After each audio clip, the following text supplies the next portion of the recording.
Hey guys, Metal Jesus here, and I'm back again with my good buddy Drunken Mr. Paul. Great to see you again, and great to see you guys too. I'm really excited he's here because I think I'm getting a game room upgrade. Yes, indeed you are, my friend.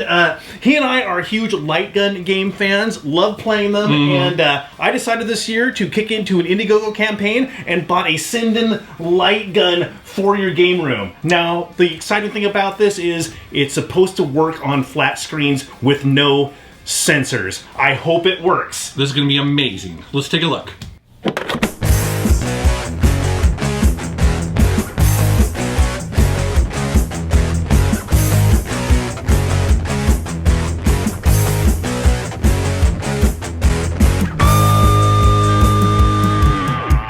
Okay, so the reason I bought the Sinden Light Gun is that I love light gun games, as do you. The problem is they only work on CR keys, which is cathode ray tube TV. It's a big honking tube. And I want something to work on a huge flat screen. Well, the Sinden apparently does this and does it well using a camera. And I thought, what the hell, I'll invest in it, I'll go to the Indiegogo, I'll give them some money, and hopefully it will work as advertised. And that's it. So it's here, and I want to give it a go. It's going to be pretty cool. I'm optimistic. We'll have to give it a shot. All right, so to start, I'm going to tell you that I am running this on my 2016 Dell XPS 8900 desktop computer that I have been using for my stand-up arcade machine for a while now. And this thing runs beautifully. It is running the latest version of Windows 10 Home. And at this point, it is not considered a powerhouse by any means. This is a modest Intel i7 6700. It has 16 gigs of RAM, which is very nice because, like I said, I just use this as a main machine. So I run a lot of arcade machines on here, but I do use the launch box front end, specifically the big box. So I like this machine because typically whenever I have people over, I just power it on, it boots up into there. It is no muss, no fuss. Now the way that this light gun works is that it uses USB to connect to your computer, and you'll notice here, as Paul holds this, that this cable is extremely long. This is very nice to see, which is great if you plan on using this on a giant HD TV, which we will later on in this video. But for now, we're just gonna be standing next to the arcade machine. We wanna get it working there first before we move on to, say, other challenging aspects of this. Now, the nice thing is that Windows 10 just automatically detects this as the Sinden Light Gun when you plug it in, but if you are still rocking Windows 7 or 8, you'll need to use the included drivers that come with the software that you download off of their website. And speaking of software, there is a lot going on here with the software that runs the light gun. So, first of all, know that they are actively updating this. So there, as of the making of this, there was a newer firmware, which I installed on here. And it's important to know that if you want to use this, you have to start and stop it. See those two tabs, or I guess buttons up at the top there. Just be aware that sometimes you need to stop it if you're going to update the firmware, and then you would start it if you want to actually, start using it. But it's under configuration that you're going to want to go into and basically just dial this thing in just right. Now, it's important to know that what this is trying to solve technically is very complex, and everybody's computer and their setup is going to be just slightly different. And so while this entire tab here, this whole page has a lot of options on here, it's because, well, you're going to want to spend some time here to try to figure out exactly what works in your situation. But the first thing I want to mention is, see where it says show raw video? So when you first plug this in, click that, also click show process video, and then next to that, click show rectangle. This will give you a real-time view as to what this light gun is actually seeing and doing in your setup. And this will really help start you on the path of making sure that all this is gonna work. You see right here that, again, it's a working camera.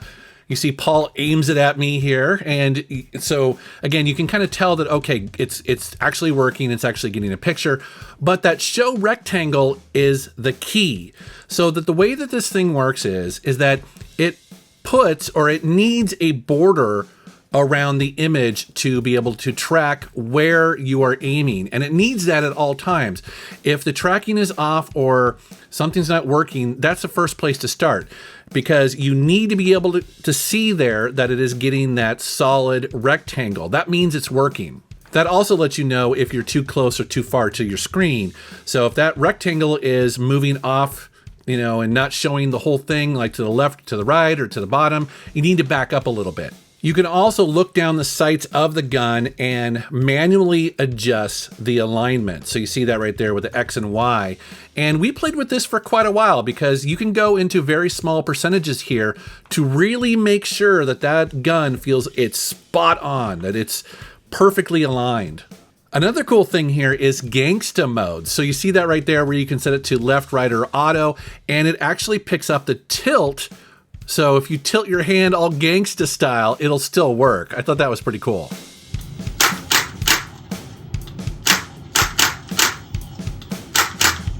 Now, Paul paid a little bit more and bought the version that has the recoil built into it. So this is a steel rod that gets pushed, giving you some feedback whenever you pull the trigger. You can either turn that on or off under that tab right there. I should also mention that you don't have to have the crosshairs turned on. That's an option in MAME, but we kind of liked it even if it's maybe cheating. But one of the most important parts of this whole app is under that border tab right there, because like I said, this camera, this gun needs to see the border at all times if it's going to track correctly. And as you can see here, you have a bunch of options here. But the most important one, in my opinion, is that down below to either enable or disable it. Now, by default, it is mapped to Alt-B to bring up the border, or it also is mapped to one of the buttons on the gun itself.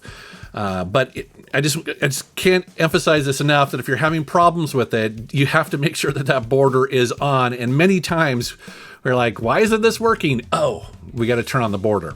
Now, the first problem that I ran into when using this was that it was not sometimes detecting the light gun when I plugged it in. And this happened actually after I had a big Windows update. So it did this Windows update, rebooted the computer, then all of a sudden it just would not detect the camera, the light gun again. And for the longest time, I could not figure out why. It gave me this really weird error 100. And then when I dug deeper, it looked almost like it was a COM port error or something like that. Well, it turns out that the Windows update, when I restarted the computer, had turned on Bluetooth. Now, I have never had Bluetooth turned on this machine. I don't have any Bluetooth devices. So I was not aware that it did that. And it turns out that sometimes on some computers, Bluetooth can actually mess with whether or not Windows will detect this gun or not. Now, this is a known issue with this. I just want to point it out because it did take me several hours and getting some help from the Discord server to figure this one out. Because like I said, I didn't turn on Bluetooth, but once I turned it off, then it detected the gun just fine.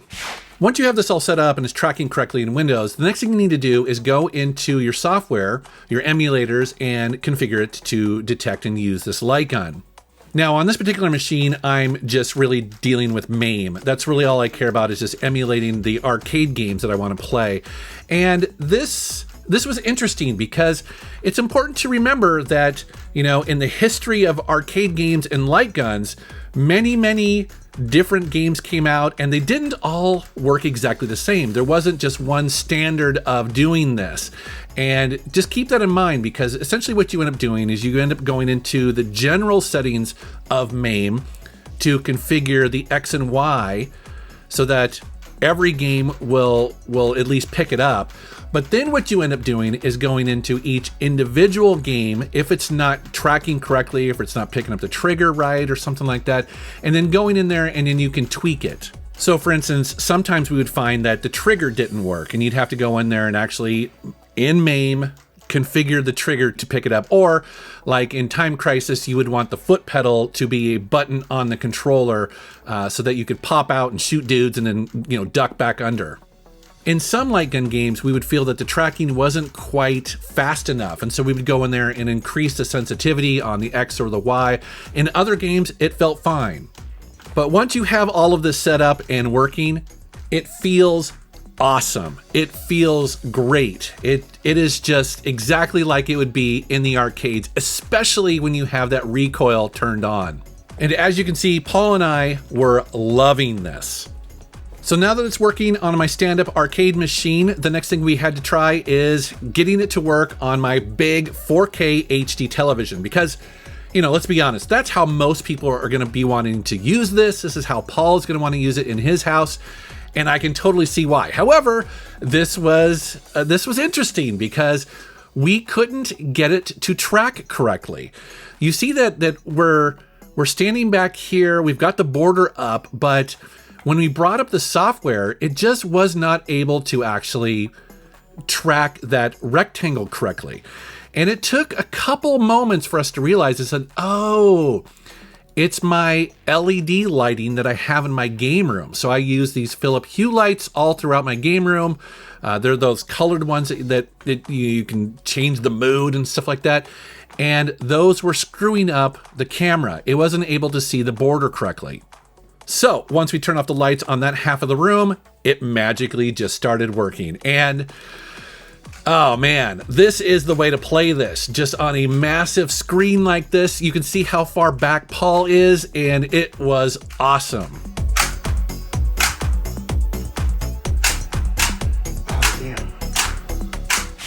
All right, dude, what did you think? Well, actually, I really like it. It's obviously a quality product. Yeah. It feels really good, and overall, it worked pretty well. Yeah. And also, I'm really impressed with what they're trying to do. Yeah. I mean, the idea of using a video camera to find out what you're pointing at on screen, I think, is brilliant. With that said, we had a few issues getting it set up. Yeah, I mean, that's the thing with it is that what they're trying to do is a very difficult technical problem to solve. Yes. And, you know, there's a reason why the Wii had the sensors up there because it made it so much easier. But so what they're trying to do here is just go around that and do something new and different. And it is very impressive, but, you know, like you saw in the video, every game that we needed to, or that we wanted to play, had some sort of thing that we needed to tweak, whether it was the settings or the sensitivity or something like that. Right, and I think the beauty of this concept is it should be plug and play. There's no sensors, there's no anything with it, so it feels like if it's picking up the screen, you should be able to plug it in and it works. Yeah. So I think they've got a little ways to go. I think they'll solve this with software. Yeah. I think they'll get to the point where they'll make an app or they'll make the interface so it's way easier for schlubs like me to use. And I have to say that a huge shout out to their support department. It is, you know, I basically, when I was running into issues with it, I initially started with a couple Google searches and landed on some Wikipedia pages and didn't quite find what I was looking for, but I jumped into their Discord. And they were helping me at 8 a.m. on a Sunday morning. Wow. Yeah, I mean, I was very impressed. I was not even awake then. I was I know you were. then. Yeah, I was trying to get this working. No, it was. I mean, it's super impressive, and these guys knew exactly all the things. I would send them screenshots. You know, they're like, "Oh no, try this setting here, try this," because that's the thing. Everybody's setup is going to be different. Everybody's using a different monitor, different graphics card, different version of Windows. So this is sounding familiar. Yeah, I know. It sounded like our old Sierra days when we had to configure for DOS or Windows or things. Yeah. And also with the campaign, they were very communicative with the campaign. Yeah. I noticed that. As every time there was a delay, they were right on top of it, letting us know. So to that point, actually, like I saw their production notes that they're doing their like production updates, you know, and I mean they're again just every couple of weeks they're telling their customers just, you know, where it's at in the process for getting the product. I mean, I was like really impressed. You know, you don't see that with larger companies. So. Yeah, no kidding. So overall, I'm impressed. Yeah. It's a great concept. Like I said, it's a quality piece. Yeah. And here's the thing: is I have been getting into VR and shooting games, which is a ton of fun. But one of the reasons I'm excited about this is I miss the physicality. Yeah. I really miss the clack. recoil. Yeah. And just having the piece in your hand because you don't have that in VR. No, and that's the thing is we mentioned that this thing you can tell it's injection molded. Yeah. It's not 3D printed. It's very solid. So yeah, it's good stuff. So overall, yes, I'm super glad I bought it. I'm super glad we're going to get a chance to make it work really, really well. And I have no doubt that the nice folks over at Sinden are going to keep working on this, and it's gonna fucking rock.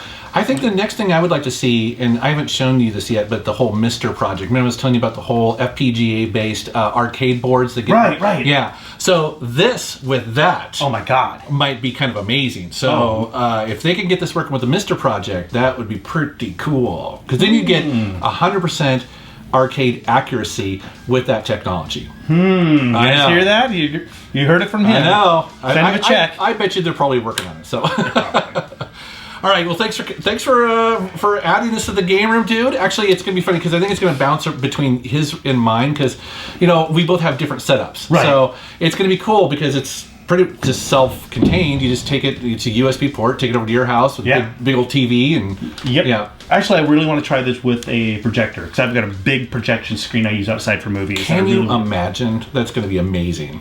Pew pew. I know. Awesome. All right, dude. So where can people find you on the internet? You can find me on Twitter and on Twitch and on Facebook at Drunken Master Paul. Just look that up. Yeah, definitely do that. All right, guys. Thank you very much for watching. Thank you for subscribing. Take care. Cheers.